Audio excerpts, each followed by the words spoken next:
Hello there, you must be new to creating custom cards. Yes, I'm new. I like anime. Yeah, I'm sure you do. Lots of the people who submit custom cards seem to be in that mindset. Anyway, let's go over the steps for how to create a custom card, and submit them for the custom card review. First, you go to the website called Dueling Book. Once you log in and create your account, simply go to the left and scroll down to the custom card section. Then it's time to create custom cards. Fill in the information like normal. The specifics that go into making a custom card are a much larger topic, so for now we're going to go with something very simple and create Darkness and Death, who simply has the floating effect to destroy one other card on the field. Once we have all of its types and stats set up, now we go into the step of uploading the card. After the card is uploaded, then you're allowed to pick an image for it. Remember, custom cards need to have an image, and it can't use real-life photos, so just find something on Google Images that fits whatever you want. Then we're almost done with the submission. After we have our image uploaded, you can then see the card appear on screen, except there's that annoying clear card button at the bottom.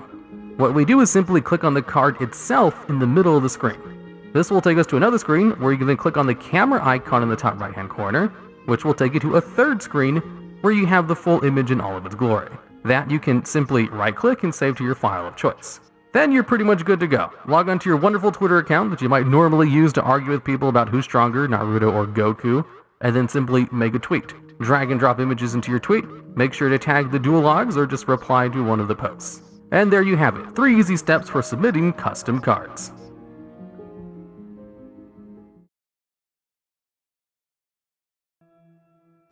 Hello. Welcome to everyone's 5th favorite custom card review of the what's my name again? TheDuelLogs? Alright. Currently I'm still waiting for my Stream Deck to start up.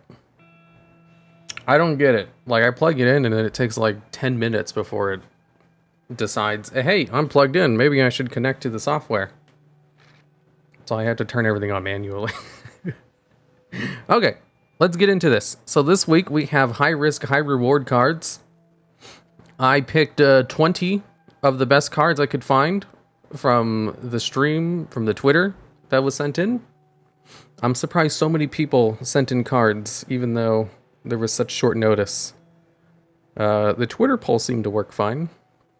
Anyways, so what is high risk, a high reward custom cards? Well, I have no idea. I intentionally kind of just left it vague for people to figure it out. It's up to you guys to think, what does that even mean? High risk, high reward? Well, gamble, of course. Lots of gamble cards were sent in. That's fine. That's kind of what I expected too. Most of them are gamble, not all of them though. I think this one is a good example of a non-gamble, high risk, high reward card. So, let's get started and read it. How do I do this? Here we go. So this one is called JESTR. I'm not sure what that stands for, but JESTR. It's an effect monster, level 10, machine, question mark, cannot be normal summoned or set. Okay. During your main phase, if your opponent activates a monster effect from the hand, you can special summon this card from your hand or graveyard. This monster's attack and defense are equal to the number of monster effects your opponent activated during their last turn times 500. Whoa, that's real easy to bring out. It has to have a hard once per turn on that. Unaffected by your opponent's card effects. Whoa. You can banish up to 3 machine monsters from your graveyard. Banish face-up monsters your opponent controls up to the number of machine monsters banished by this effect. Whoa, non-targeting banish removal. And up to 3 of them at that, and unaffected by your opponent's card effects. What is the downside to this? You can only activate this effect of JESTR once per turn. If your opponent activates a monster effect from the hand during the main phase, while you control this face-up card, banish this card, then take damage equal to the number of your banished machine monsters times 1000. You can only control 1 JESTR, which makes sense. It needs that restriction, otherwise it's too easy to use. So basically, JESTR is a card which can be activated when your opponent uses a hand trap. Then it's unaffected by your opponent's cards. It can potentially gain a whole bunch of attack if your opponent used a whole bunch of monster effects during their last turn. which is definitely possible if your opponent's playing a combo deck. And then it has non-target banish removal, but it's spell speed 1. So it can get rid of your opponent's cards. However, if your opponent uses a hand trap, it's gone. So its trigger is a hand trap, but that's also its downside. And it's a real easy downside too. That's a excellent high risk, high reward card. Because you risk your opponent having another hand trap, which just simply gets rid of it. And you have to play around your opponent not having any other hand traps. Otherwise, your opponent has to destroy it by battle. Because it's unaffected by your opponent's activated card effects. This is definitely way better than I was expecting. If I were to review this card, I think the person who made this one put a lot of time and effort into it. This would definitely be 10 out of 10 when thinking of this theme. I'm not going to give all the cards ratings.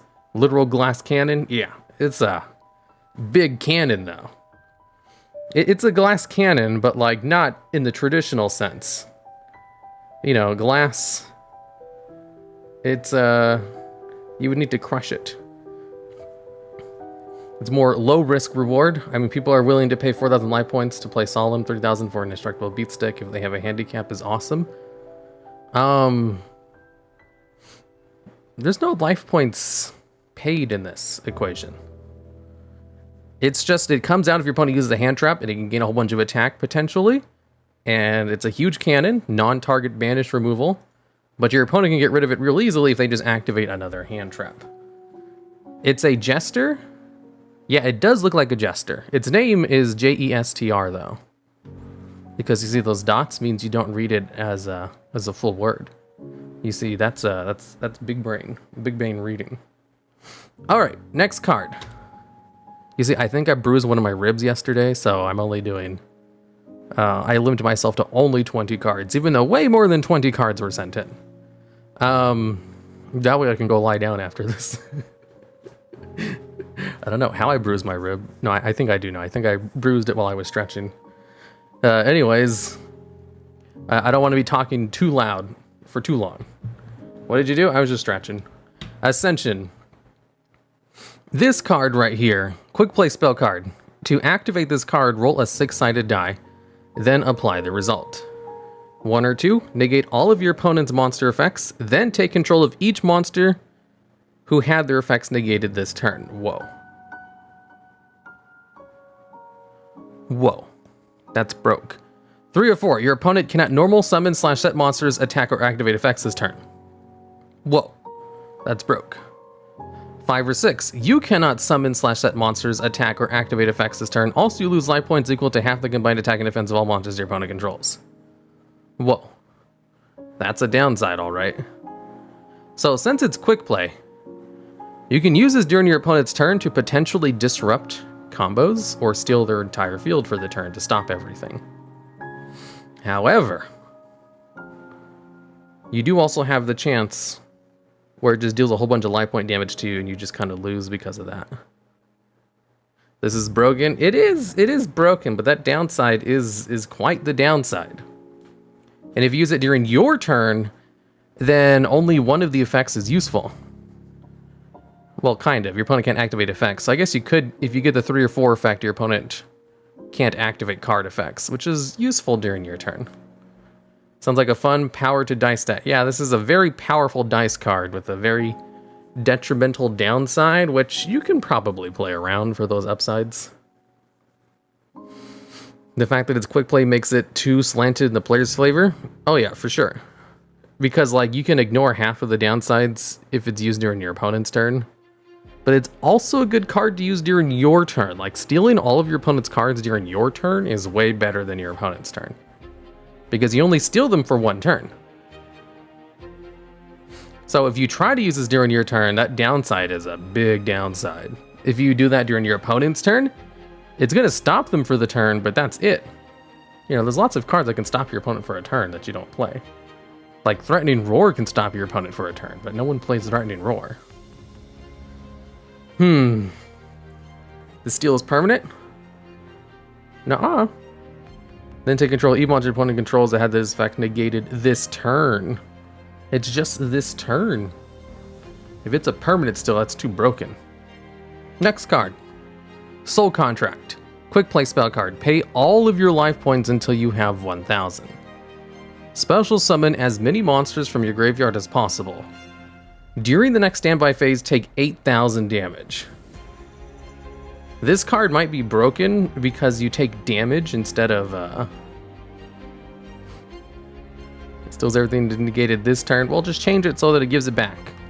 And then it's more balanced. So this card... I'm not sure if this card is broken or if it's just overpowered. A better soul charge, basically. It is quick play too, so you can use it in your opponent's turn, but that doesn't really matter. So you just basically pay all your life points, so then you have 1,000. Summon all your monsters from your graveyard, and then take 8,000 during your next turn. That is easily avoidable. Like, super easy. It's kind of broken. However, it's even more broken because you take damage, so you can just use Barrel Behind the Door to turn it into a full OTK. Like if we open up Edo Pro and then we look at Barrel Behind the Door, activate only when a card effects that would inflict damage to you is activated. Your opponent takes the damage instead. Yeah, so you just do this and your opponent takes the damage. I don't know if it works though.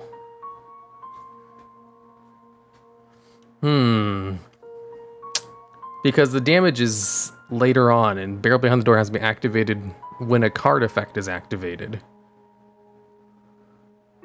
I don't know if that works, actually. It is easy to avoid, but I don't know if Barrel Behind the Door specifically allows you to avoid it. Okay, Soul Contract. 2 broke. That is the consensus.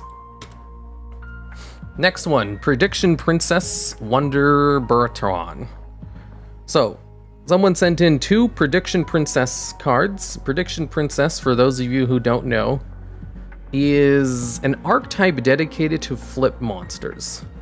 Their ritual boss monster has the effect to special summon any flip monster from your deck, which is usually used to bring out like big boys. So, these are pendulum cards about flip monsters. This one right here doesn't really have any high risk, high reward effects on it. Its pendulum effect just allows you to ritual summon, and its monster effect allows you to bounce cards. That's fine. This is the one that fits the thing of the list. Prediction Princess Lucky Cat. Pendulum effect. If you pendulum summon a flip monster, and you control a Prediction Princess card in each of your spell pendulum zones, make your opponent call heads or tails. Then you flip a coin. If your opponent called the flip coin incorrectly, they must shuffle a number of cards from their hand into their deck, equal to the number of flip monsters pendulum summoned. Then they draw 1 card. So I guess that's just a gamble effect. A gamble effect that doesn't really have a downside for you. It's kind of like, let's read the rest of it. Monster effect. You can flip a number of coins equal to the number of face-up flip monsters you control. Return this card to your hand, then return a number of cards your opponent controls to the hand, up to the number of heads. You can only use this effect of Prediction Princess Lucky Cat once per turn. I like this one. Flipping coins based on the amount of flip monsters you control. You get it? You have to return this card to your hand no matter what. But it seems like unless you, just completely whiff all your coin tosses, you're going to bounce something. That's a pretty good effect. Its pendulum effect just seems purely beneficial. Unless I'm reading something. I mean, unless they only have 1 card in their hand, it doesn't really matter. There's no consequences to losing. Yeah, that's true. Like, even head judging, which has a similar effect, has the consequence that the card itself is destroyed if it fails. I do like the effect, though, of using flip cards to flip coins. Next one. No negates here. Quick play spell card. If you have 3 cards in your hand, at least 3 cards in your hand, look for cards your opponent controls or have in their hand with effects that can negate or prevent the activation of other cards and effects. If you find any, all cards with those effects and cards that share the same name cannot activate their effects until the end of the next turn. Oh, I lost my place. If there are none, shuffle all cards in your hand into your main deck. If this card had its effects negated and is now in your graveyard, add it to your hand. So basically, you're trying to fish for negates in your opponent's hands preemptively. And if you find any, you get to stop them for the turn. So, similar to Called by the Grave, except... Yeah, that's what I was about to mention. So, if this card effect is negated, you get to add it back to your hand. What this should have is a once per turn on it. Because all I saw was that last effect is like, wow, you can just abuse this like the G-Nex Ally Birdman combo to infinitely add this card back to your hand. Yeah, it needs a once per turn. I don't know if you guys know about the Birdman combo. I'll show you. So, Birdman. Kawaki... Oops, I don't know how to spell Kawaki apparently. Kawakimeru... Oh, they have new Kawaki... Oh yeah, they do. So, Kawakimeru Doom. While this card is on the field, during the main phases, I think... Yeah, you negate the effects of all light and dark monsters that activate. G-Nex Ally Birdman. You can return one face-up card you control to special summon this card from your hand, but banish it when it leaves the field. It's not once per turn, so... The cost is to return a card to your hand. The effect is to special summon itself. Doom will negate the effect, but not the cost, because you can't negate the cost unless you can prevent the activation of the effect itself. So, Birdman... Wait, I don't even know if that works. I think it has to be like a full lockdown. Like, they should be able to use the effect. Like, it straight up needs to be prevented from activating card effects at all. So Birdman can just infinitely return cards to your hand, and then its effect will just be negated by Doom. And then there's a couple of combos you can do with that. With other non-once per turn stuff. So, no negates here kind of reminds me of that combo. A lack of a once per turn on a card adding itself back to your hand. I can't think of any way to abuse this, but I'm sure someone would. And of course, the high rewards. The whole point is it doesn't have a once per turn, so your opponent doesn't negate it. But it also works if you negate it, though. Like, if you just try to negate this card yourself, then you can infinitely return it to your hand. Also, even if it was changed to your opponent only, you could just give your opponent a card which would negate this. Like you can give your opponent a spell counselor. I don't know if that would work. Or give your opponent... I don't know. I'm sure there's one way to do it. Or maybe there isn't. Our small brain. I'm so sorry, but I submitted a card late. Is it too late for me to be added anyway? I don't add every single card that gets submitted. So, if you submitted late, I'd have to read through the card and then see if it was going to make the top 20. So, next one. Card Pit. This is good artwork.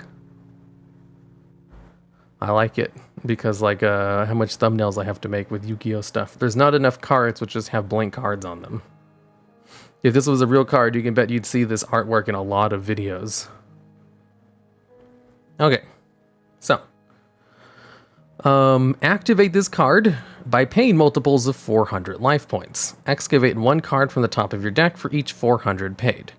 Banish all excavated cards face down except if monsters with attack equal or higher than the total life points paid are amongst the excavated cards.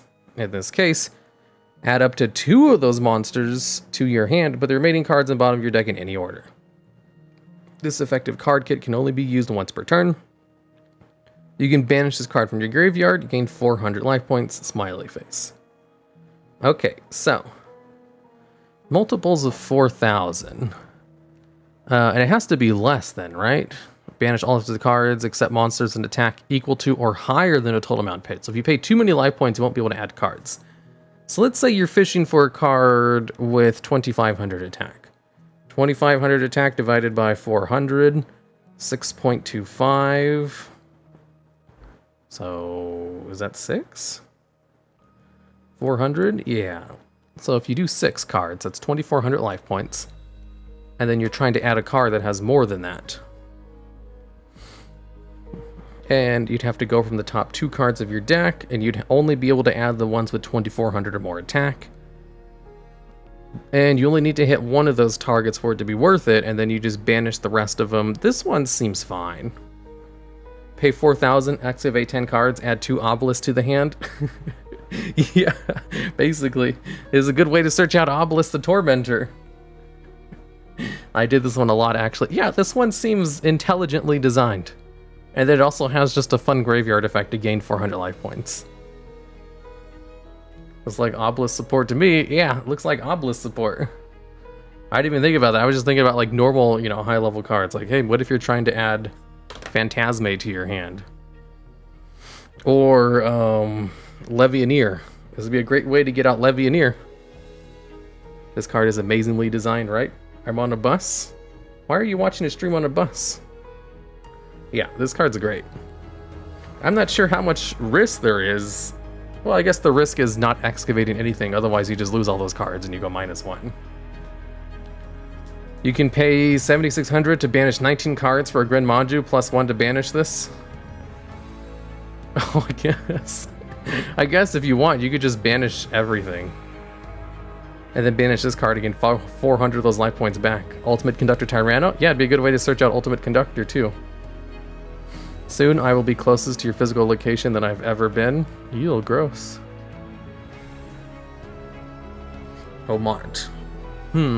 Okay, this is a good one. Next card, Pot of Mortality. Whoa. That red background really speaks to me. Wouldn't it be good in Thunders? I don't know. Thunders don't really have high attack monsters, do they?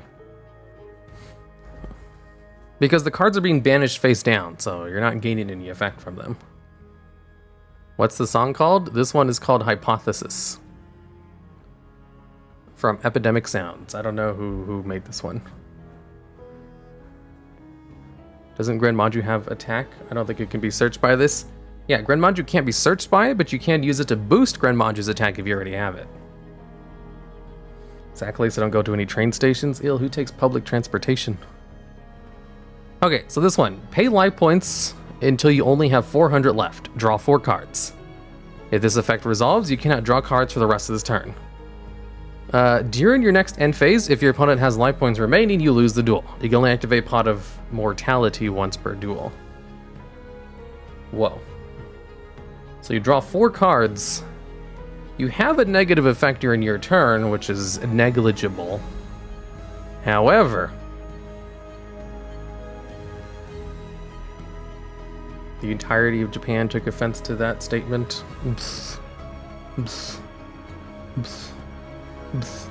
I know some countries have really good public transport. Mine is not one of them. Public transportation in most American cities, besides the incredibly densely populated ones, it is only for people who can't afford a car. Okay, anyways. This card is really strong. It incentivizes your opponent to just survive. However, drawing 4 cards is probably going to allow you to win anyway. So who knows? It might be completely broken or have an appropriate downside to it. The downside is absolutely horrible, I tell you. The DC. I don't know. I'm kind of, I don't know about this one. It seems strong. It seems too strong, but also the downsides seem appropriate enough. Like, you know, you lose a bunch of life points. That's not really a big deal. However, you can't draw cards for the rest of the turn, which is also not really a big deal. However, you need to win before the end of your next turn, which you could probably do. FTK enabler, yeah. It's draw 4, but you need to win this turn. Exactly. Like a lot of big decks that want to draw a bunch of cards do so they can set up an unbreakable board and wait out your opponent. This would allow you to make a really big board, but your opponent's game plan would change from, you know, having to break the board to just, how do I survive for a turn? And that's it. Life equalizer. Oh yeah, I didn't even think of that. This would be a really good way to activate life equalizer. It would be really good in that deck. Whoa. Because it only restricts you from drawing cards for the rest of the turn. Whoa.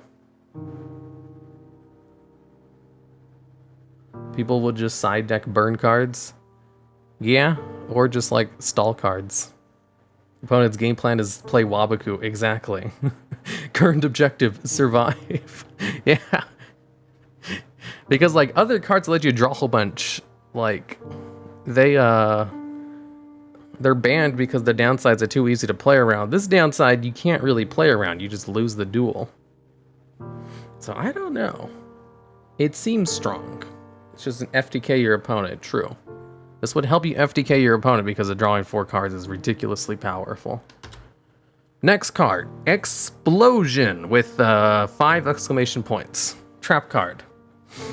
This card can only be activated if at least 2 turns have passed since this card was set. Negate all monsters, spells, and traps on the field, and then destroy them. Then your opponent sends their hand to the graveyard, ignoring any effects that would activate upon entering the graveyard. If this effect resolves successfully, skip your next turn. So get rid of everything your opponent has, and then just skip one of your turns. I think that's an appropriate downside for how strong that effect is. This would be a really good card in stall decks, because it would just eliminate your opponent's advantage. Expect to see this card played in 3 ofs in Final Countdown decks. Yeah, Trap Tricks can search it, exactly. Well, Trap Tricks can search it, but they can't use it until 2 turns have passed since it was set. Makes this card balance. Yeah, but the thing is, if the card is set, how would you know that it was set for 2 turns? Like, you can just lie and say, yeah, I set this card 2 turns ago. And your opponent would have to make sure they kept track of how long your set cards were.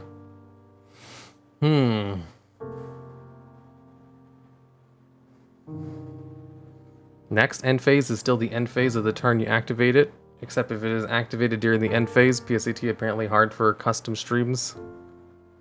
Next end phase? Wait, what? This card effect resolves, you cannot draw cards for the rest of the turn. During your next end phase, if your opponent has life points remaining, you lose the duel. Oh, so you have to lose that, win that turn. Well, usually if it's just your turn, you would just say during the end phase, because it's spell speed 1. That kind of text is only really appropriate for like cards that can be activated during your opponent's turn. Technically correct still, but weird phrasing for a spell speed 1 card. 2 turns means your next turn. No, apparently it's your turn. Like, if you lose that turn, that means you have to win immediately. It's a lot more balanced that way, that's for sure. 2 turns means your next turn. If at least 2 turns have passed since this card was set. I think it's going by rules of Final Countdown. Would Mischief of the Time Goddess skip the losing of the duel effect?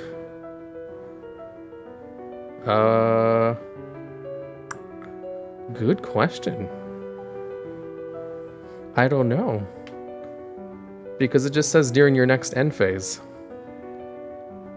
So just because it's skipped doesn't mean your next end phase isn't going to come eventually.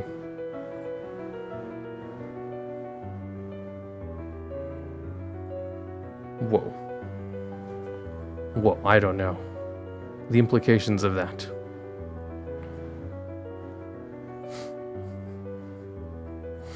I assume the intent is whatever the next end phase you have is going to lose you the duel. So Mischief the Time Goddess would not be able to skip it.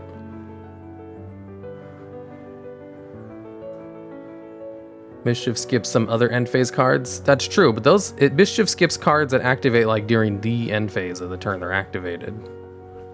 This one is just simply your next end phase. So if your next end phase is skipped, then it's just going to be whichever one happens afterwards.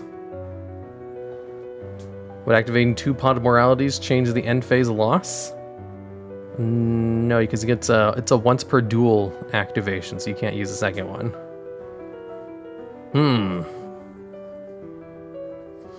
Who knows? Maybe it was actually big brain worded for Mischief of the Time Goddess, and I just missed it.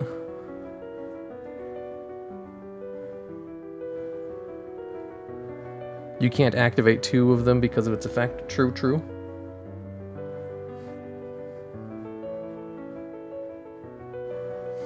Two turns meta, so will never be activated. Yeah, 2 turns. Well, I mean, have you seen Final Countdown decks? Final Countdown decks, they're really good at stalling.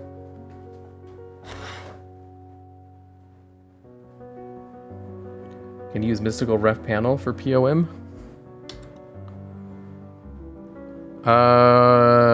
Yeah. You could. I think you can't really do the other part of it, though. Because, like, Mystical Rep Panel does work on Pot of Duality. But I think it still locks you out of special summoning, not your opponent. I don't know. Those are weird card rulings.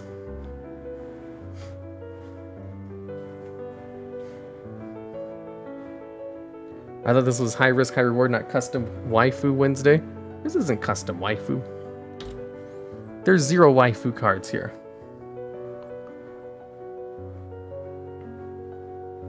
Okay, next one, Finger Gun Trader. This one has the effect. When a monster effect is activated that targets a card on the field, quick effect, you can discard this card, negate the monster's effects until the end phase. Then flip coins up to the number of monsters your opponent controls. For every coin flip, apply one of the following effects corresponding to the resulting flip. Heads, take control of a monster your opponent's side of the field. Tails, shuffle as many cards, max 2, from your hand or your side of the field into the deck. Well, you can only use 1 effect per turn. What about Explosion? What about Explosion? We already went over it.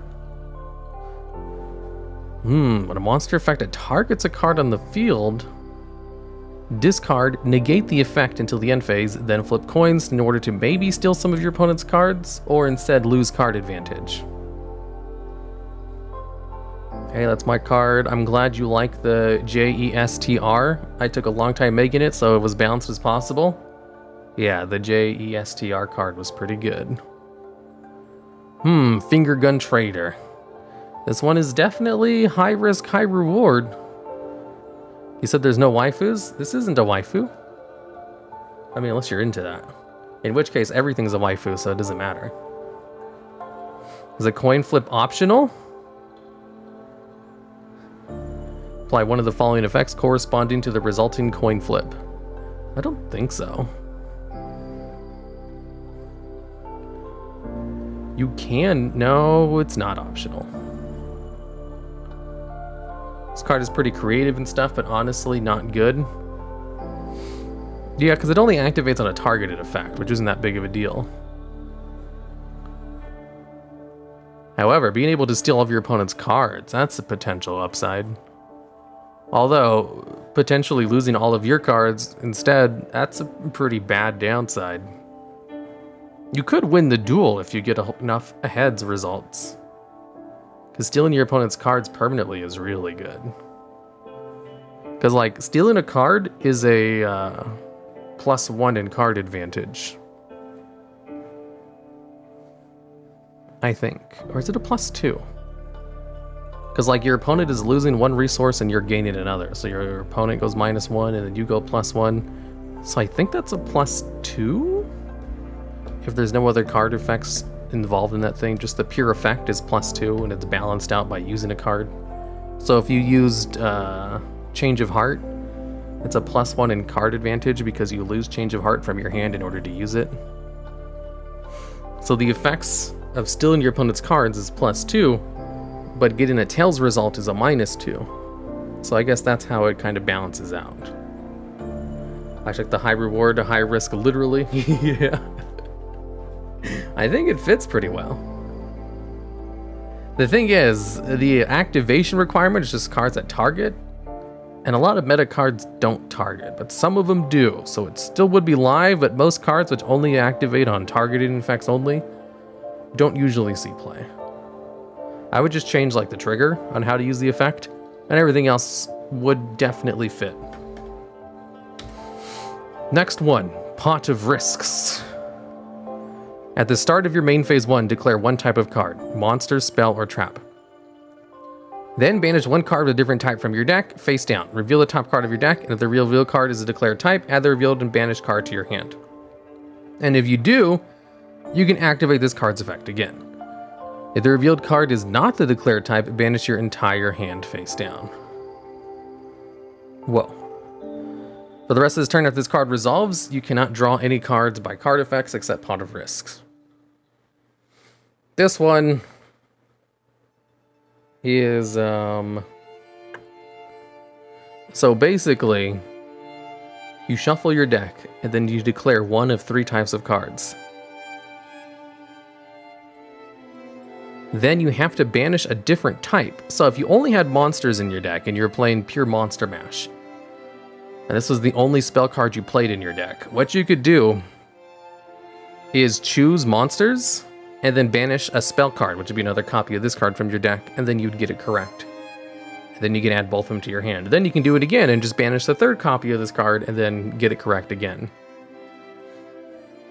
The downside is optional. If the revealed card is not declared type, banish your entire hand face down. No, it's not. It just seems real too easy to play around.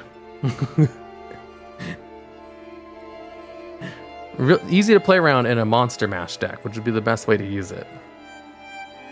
Convulsion of Nature would be 100% broken.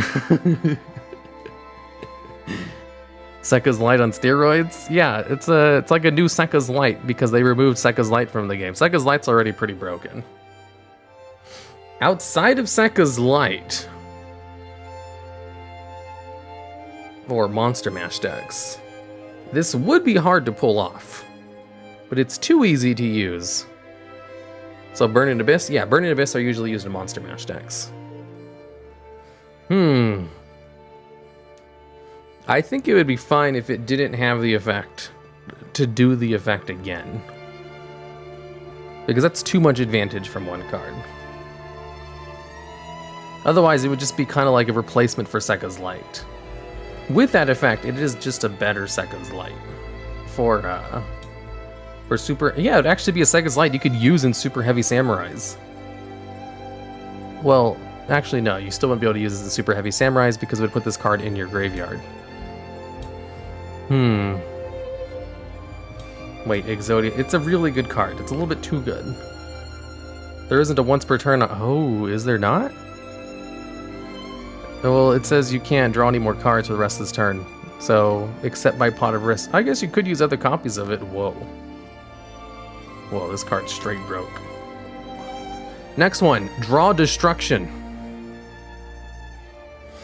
Pay half your life points, then declare one card type, monster, spell, or trap. Shuffle your deck, then reveal the top card of your deck. Then if it is a declared card type, draw 3 cards. Otherwise, banish the top 6 cards of your deck face down. You cannot activate this card if your life points are 4,000 or less. Whoa. Pay half your life points. That means it's really hard to use multiple copies of this card with a starting 8,000 life point value.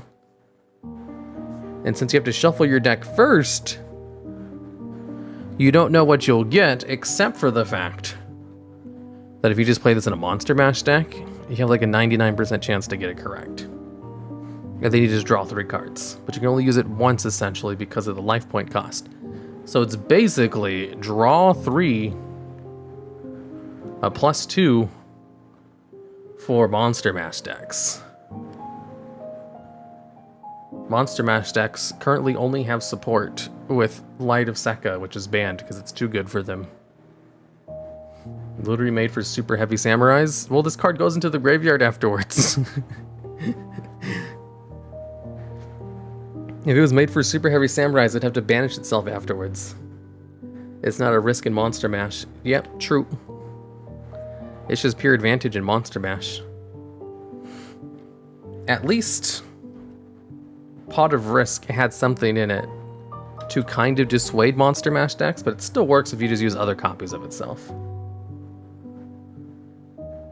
You could reveal the second or third copy. True. However, that's always the risk of running plain Monster Mash decks. Like, the chances of it happening are so low that it's worth playing it. Kind of like, you know, playing Garnets. The advantage is so good that it's worth running the Garnets anyway. The drawback isn't really a drawback? Yeah, not really. It's just pure advantage. Too good. Too good in decks that can really take advantage of it. However, think about it in a normal deck. And just a normal deck that plays all kinds of cards in it, this is more of a actual gamble card. That does have a high reward, but not really a high risk. Next one, Gambling Addiction. Continuous trap card. Each time a card effect involves gambling, essentially, place one gamble card on this card. After it revolves, after that effect resolves. This card cannot be destroyed by card effects if it has 3 or more gamble counters. When the number of gamble counters on this card is 7 or more, send it to the graveyard and toss a coin. If the result is heads, you win the duel. But if the result is tails, your opponent wins the duels. Cards and effects cannot be activated in response to the effect, and effects cannot be used to redo or determine the result of the coin toss. There can only be one face-up Gambling Addiction on your field. Whoa. This one is an actual gamble card. It has contingencies put in place where if you flip that coin and you get heads, you win. I would never use this card because I always get tails. Whenever I flip a coin, it always comes up tails more often than not. If I ever have the option to pick heads or tails, I always pick tails. That's one of the reasons I hate coin toss cards, is because most of them have the positive effect on heads, but tails never fails. So I only play cards that allow you to pick. That way I can pick tails. So no second coin toss. Gamble card should be defined more specific. It is specifically designed. I abridged it. It says cards that involve coin tosses or rolling a dice.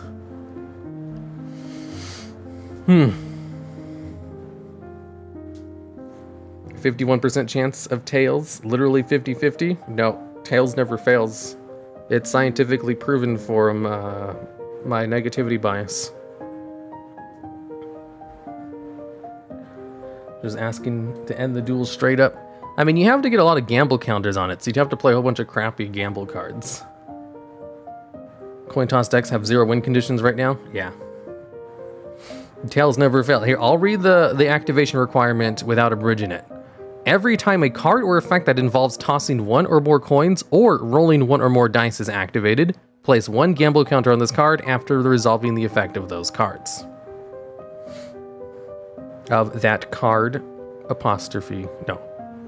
What is that called? A quotation? No, not a quotation. Parentheses, yeah. Open paren, S, close paren. Period. 99% tails. I always get tails. You guys don't believe me. I'll show you. Tails never fails. So, Goddess of Whim. Test hands.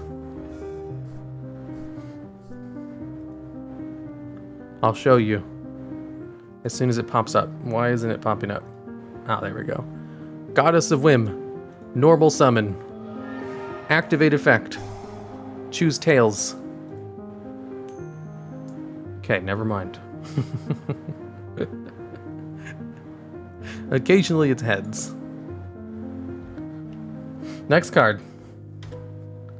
5th Sense. Declare a number from 1 to 6. Then your opponent rolls a 6-sided dice. If the result is greater than the number you declared, your opponent draws cards equal to the result. Otherwise, you roll a 6-sided die, and if the result is greater than the number you declared, draw cards equal to the number you declared. So this one's an obvious play on Sixth Sense.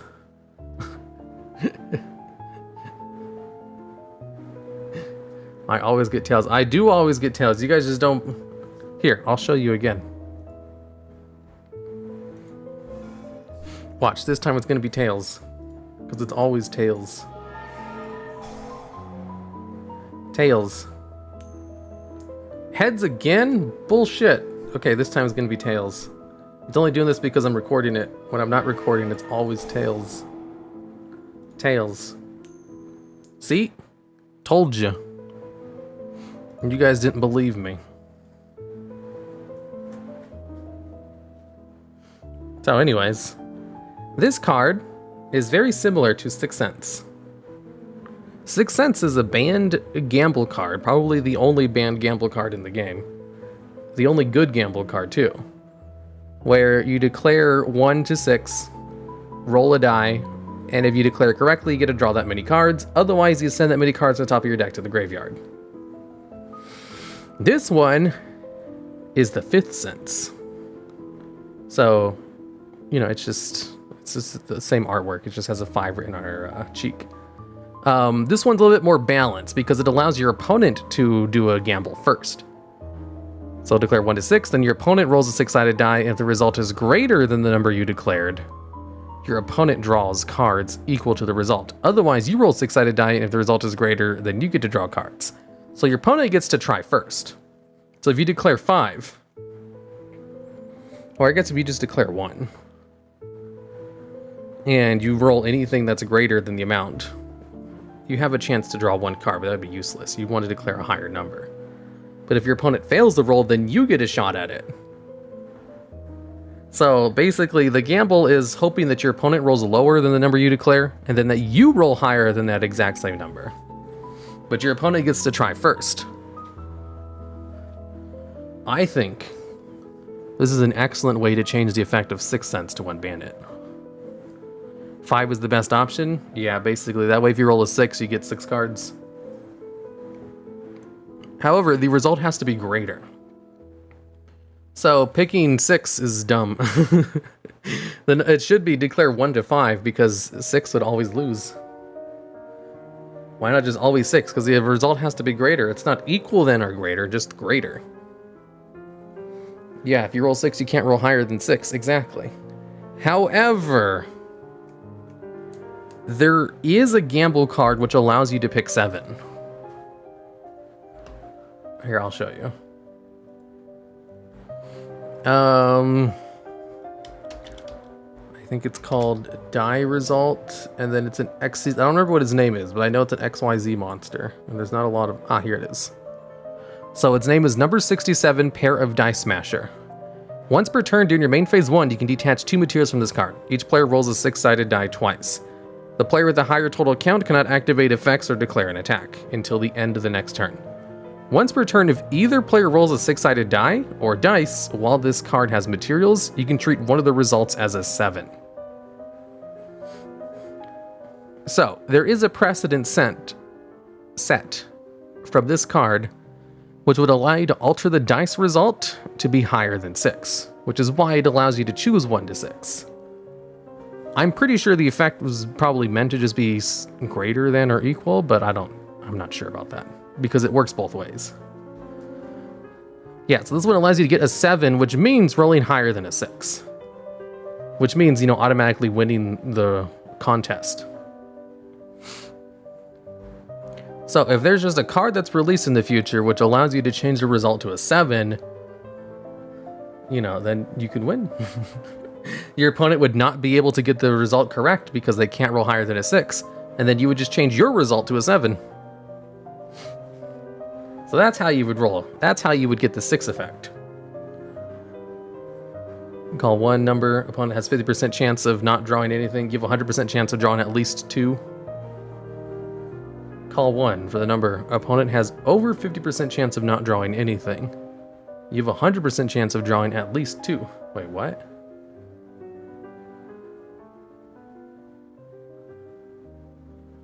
don't get it.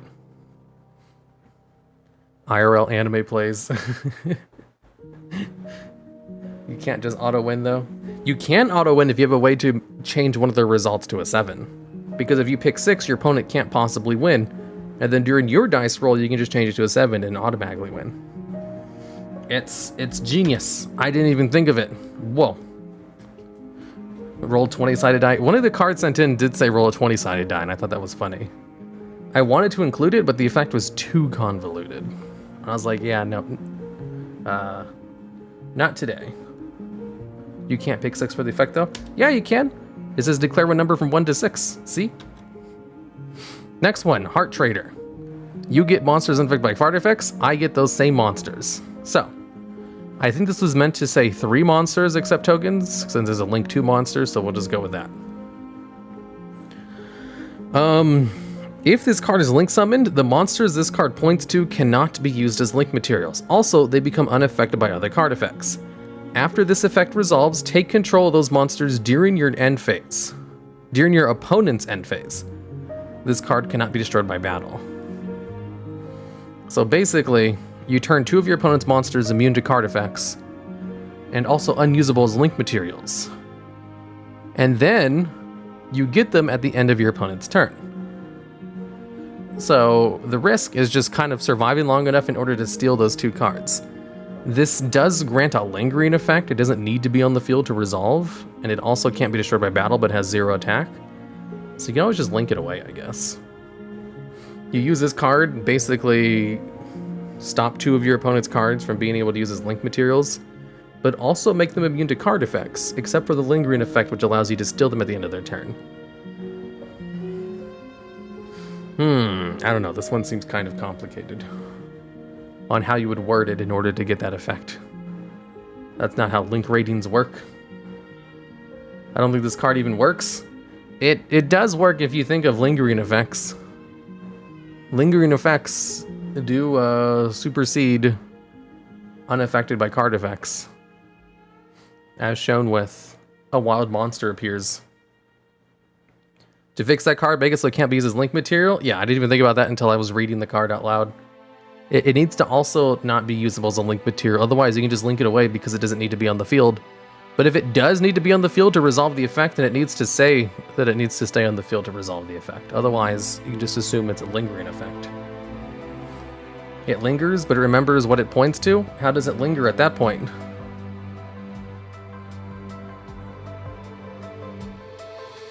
What?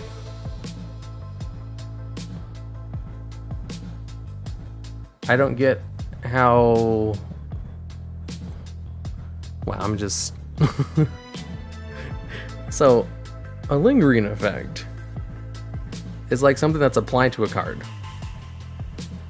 but supersedes like the effect itself.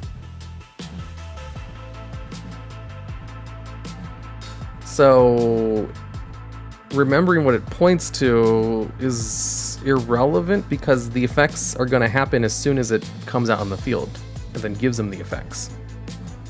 So they don't need to stay in the field for the lingering effects. Or am I misread the card? Okay, that makes sense. I'm trying to think. It was like, did I miss something there? What happens if they go back into the deck? Then I guess you don't steal them. Like, lingering effects reset if the monster leaves the field or gets flipped face down. Or obviously if they go into the deck, because that counts as leaving the field. Lingering effects are really hard to stop because you can't negate the card effect. But you can negate the activation of a lingering effect. For example, say we have, what's a good card with a lingering effect that activates? Oh yeah, I know which one. The Blackluster Soldier cards. So this card has an effect where if it's used as a material for Blackluster Soldier monster, whatchamacallit, a ritual material, it grants it a lingering effect. Where once per turn... Wait, alright, no, that's the wrong one. Beginning Night, this is it. This one grants it the lingering effect, where once per turn you can target what monster your opponent controls and banish it. Since it's a lingering effect, that means if your opponent uses something which negates the card effect itself, like an effect veiler, the effect would still go off because the effect itself isn't on the card itself, it's a lingering effect. So you could still banish cards under the effect of effect veiler. However, it could be stopped by something like, no, not Solemn Warning. By Solemn Strike, because Solemn Strike negates the activation of the effect. So like that, those are the minute things of lingering effects. They're overpowered. There's very few cards that grant cards lingering effects. So you don't really have to remember these rules. Like, I mean, who the hell is using Beginning Night? You can show mathmech diameter? No. This is a good one. Yu-Gi-Oh! How could Crystal Beast be a viable meta deck? Aren't they already super viable? What you talking about? Next card. Jackpot Dragon Lucky 7. The Dijin cards? Yeah, all the Dijin cards are lingering effects. That's why one of them is banned. Because it was really hard to shut down its effect, because it was just an active floodgate, which couldn't be negated. The Diameter gives XC's a lingering effect. There's lots of cards that give lingering effects. I'm pretty sure I mentioned Diameter in one of my videos. That's the one that allows you to have a 1 per turn negate, right? Here, let me double check. Mathmech Diameter. Math. Oh, I spelled meth, not math. Mathmech Diameter. Once per turn, during the turn this card was special summoned, when your opponent activates a card or effect, you can negate the effect. Yeah, it has a really good lingering effect, but it only lasts for 1 turn. That's why I included in my video on top 10 cards that grant lingering effects. It was at number 10. It would be higher if it was a permanent lingering effect, but it's only during the turn that's brought out. Yeah, lingering effect Floodgate. Yeah, Dijin Ritual, Releaser Rituals is broke. Okay, let's go into this one. Jackpot Dragon Lucky 7. 2 level 7 monsters as materials. Once per turn, quick effect. Detach 1 material from this card. Flip a coin 3 times, and banish cards on the field equal to the number of heads flipped. If you flipped 3 tails, banish this card. This card is unaffected by your opponent's card effects with monsters with the same attribute as this card, or the original attributes as one of its materials. So it's kind of like Desperado Barrel Dragon. Except it banishes instead of destroys cards, and there's no extra effect for getting 3 heads. And the detrimental effect, and instead it has a detrimental effect if you get 3 tails. However, it's just a quick effect that you can use whenever by detaching material instead of only during the battle phase. I don't know if it's better than Desperado Barrel Dragon though. Well, maybe it is, because it's also immune to card effects with monsters that share its same attribute. And its default attribute is Dark, which is really good. That's like the best attribute you can be if you want to make yourself immune to other card effects. Not broken, still a really good rank 7 boss monster? Yeah, that's true. Non-target? Yep, it's non-target, just like Desperado. And it doesn't target and can activate at any point. It's a great protection. Yeah, I think it's pretty good, actually. Like, Desperado Barrel Dragon is also pretty good. It's just came out too late in the TCG. It saw competitive play in Duel Links. Although that was because there was a really good coin flip deck that you played in. Yes, excellent card. I'm not sure how much of the high risk comes in though, because there's very little risk actually. Next one, Time Wizard Advance. 1 second, I need to take a drink.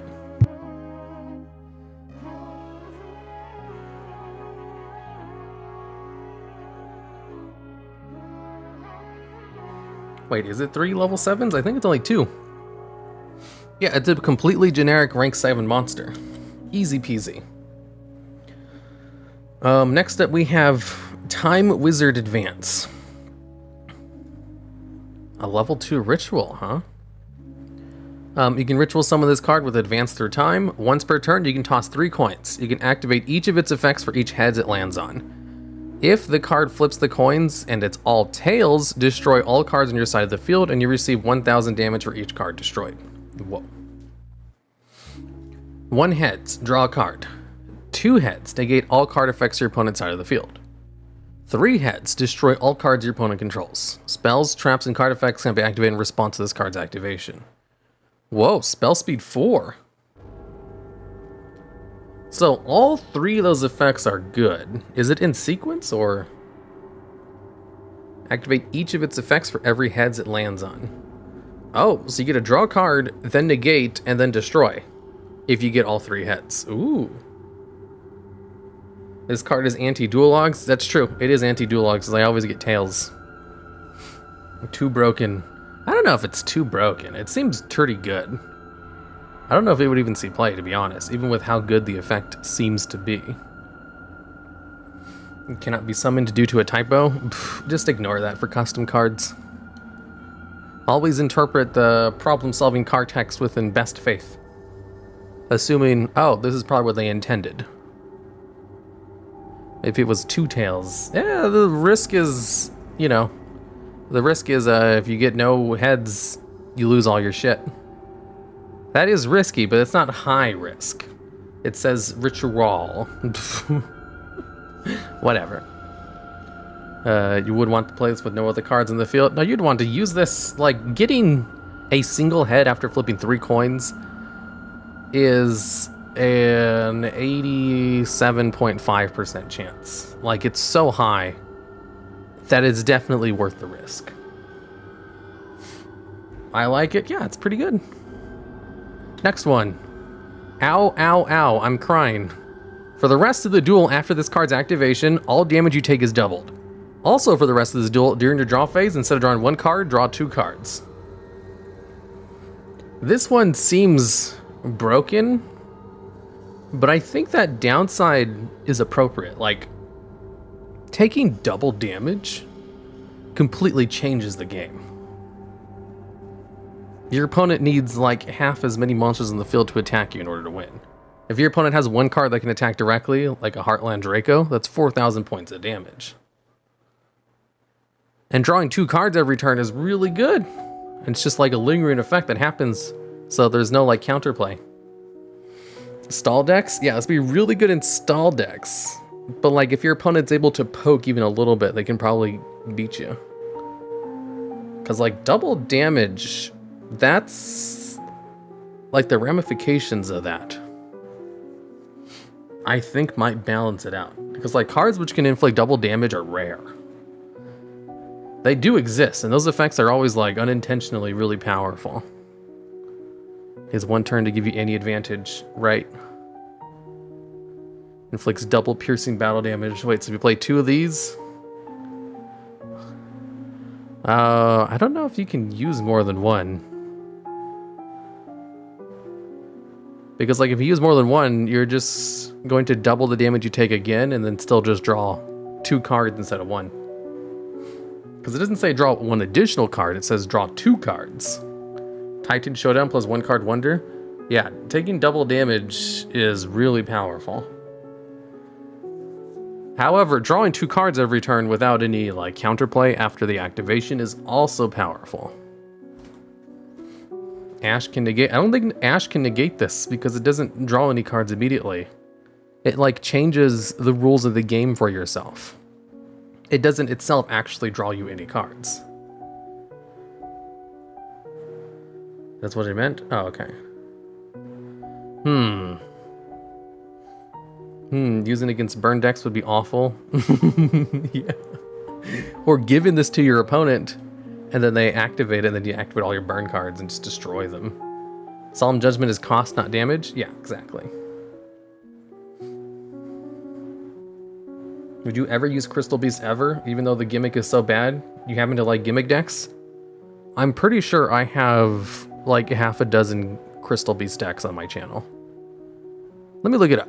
How many Crystal Beast decks do I have? I've definitely made Crystal Beast decks in the past. Let's see.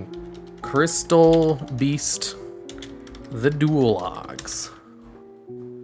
So there's 1, 2, 3, 4. I have 4 Crystal Beast decks on my channel that I can see immediately upon typing it in.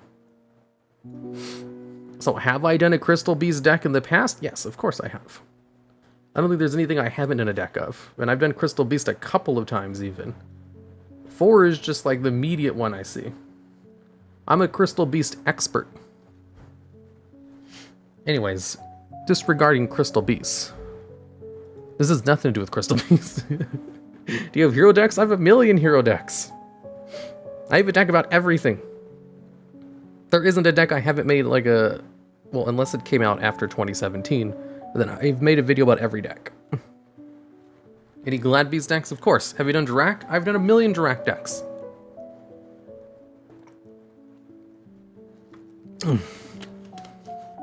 Better question is, what decks have I not done? Row Mages? Oh, I use a Row Mage support all the time. Okay. Next card. Oh, I think we're at the end of it. So this one is called I Really Like Spiders. Field spell card. This has nothing to do with the theme. I just picked it up because I liked it. When you activate this card, add 1 mother spider from your deck to your hand. This is Mother Spider, in case you didn't know.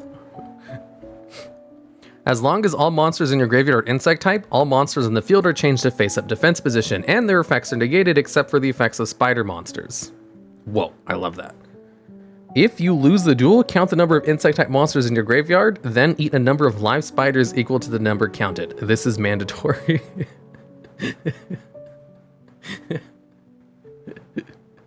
This one's great. This would be really good.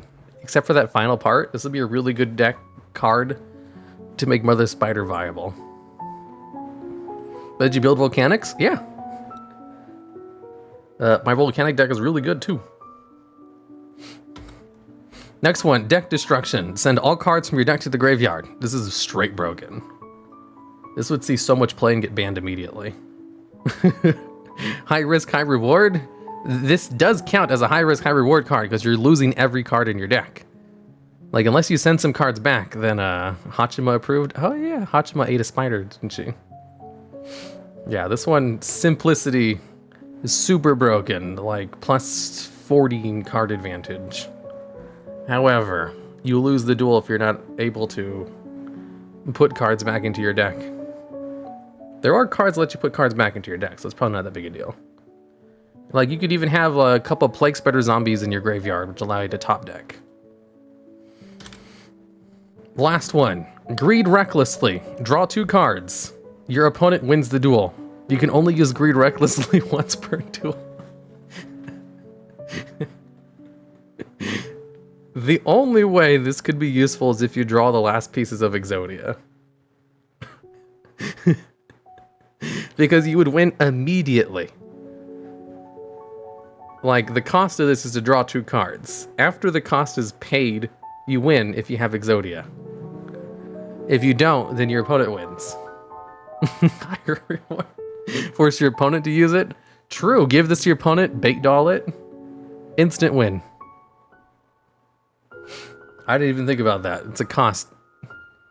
You can use it under IO. Oh, you're right, it is a cost. So if you have whatchamacallit, yeah, infinite impermanence in a zone, you can use it there to just draw 2 cards and negate the effect. Though bait doll only works on traps? Oh yeah, that's true. I forgot. You can use it under IO. You can negate it. I didn't even think about negating the effect. You can just have like Destiny Hero, shit, what's the name of that Destiny Hero card which negates spell effects? Destiny Hero, it's one of the newer ones. Newish ones, not newer. Destiny Hero, Dark Angel. If you control Dark Angel, you negate all spell cards you activate. However, you still can activate spell cards, it just negates the effect. So if you get Dark Angel on your side of the field, you can just activate Greed recklessly and draw 2 cards.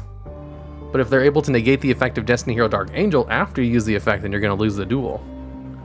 There's some trolly card effects, yeah. All these cards make no sense. Okay. You never did a video on interplanetary purple thorny beast and Malesterus? Yeah, I have. The videos just aren't named those. Malesterus are those level 2 monsters. I definitely made a video off of them. Like, as soon as they came out. They were probably called something else when they came out, though, so the title is weird. Interplanetary purple thorny beast. I use that card in Duel Links all the time. It's a normal rarity card which special summons itself from the graveyard. It's just, I would never name a deck after it. A hard once per turn bounces. It's funny, the hard once per turn, which seems like a joke, actually is there to balance it. Do a video on top 10 fusion monsters that must be fusion summoned? Okay. Have you ever made a huge revolution deck? Yeah. Morphtronic deck? I've done that too. I've done all these things. I have like... I made over 1,000 videos before I started making the top 10s. Like, there's 5 years of daily uploads where I did everything you could possibly think of. Why do you think I know, like, all these cards off the top of my head? Nimble support? Ooh, I love Nimbles. I used to use them all the time to get Obelisk out. Okay. So, that's it. My stream deck never actually activated, so I have to do all this manually. TheDuelLogs anime backstory. I have like over 1,000 replay videos on the channel of just gimmick decks, going over like every single deck that existed. There isn't a deck I haven't played. Oops, we need to go to the moon. There we go, we're on the moon now. Ah, this is what's comfortable. Okay, that's it for this video. I gotta go. We're over an hour. I have other things to do today. So, if you wish to be in the next custom card review, make sure you watch the video that I'm going to put out at the end screen. Follow me on Twitter so that you can see the poll for the next custom card. That's where you send in all custom cards. Just a reminder, just because you send in a custom card does not guarantee that I'll read it on stream. Also, if I read your card on stream, this has never happened yet, but like, just be aware that I may look at the card with a critical eye. And just because I'm nice doesn't mean other people will be. Because sometimes people are kind of mean to the custom cards on screen. Just a warning, I'll be nice to the custom card, but it doesn't mean everyone else will be. Okay, so with that out of the way, I think I've watched 70% of those old videos. There's like over 1,000 of them. I have over 1,000 videos on this channel before I started doing top 10s. Okay, so, goodbye. Hello there. You must be new to creating custom cards. Yes, I'm new. I like anime. Yeah, I'm sure you do. Lots of the people who submit custom cards seem to be in that mindset. Anyway, let's go over the steps for how to create a custom card and submit them for the custom card review. First, you go to the website called Dueling Book. Once you log in and create your account, simply go to the left and scroll down to the custom card section. Then it's time to create custom cards. Fill in the information like normal. The specifics that go into making a custom card are a much larger topic, so for now we're going to go with something very simple and create Darkness and Death, who simply has the floating effect to destroy one other card on the field. Once we have all of its types and stats set up, now we go into the step of uploading the card. After the card is uploaded, then you're allowed to pick an image for it. Remember, custom cards need to have an image, and it can't use real-life photos, so just find something on Google Images that fits whatever you want. Then we're almost done with the submission. After we have our image uploaded, you can then see the card appear on screen, except there's that annoying clear card button at the bottom. What we do is simply click on the card itself in the middle of the screen. This will take us to another screen where you can then click on the camera icon in the top right hand corner, which will take you to a third screen where you have the full image in all of its glory. That you can simply right click and save to your file of choice. Then you're pretty much good to go. Log onto your wonderful Twitter account that you might normally use to argue with people about who's stronger, Naruto or Goku, and then simply make a tweet. Drag and drop images into your tweet, make sure to tag the TheDuelLogs or just reply to one of the posts. And there you have it, 3 easy steps for submitting custom cards. Goodbye, everyone.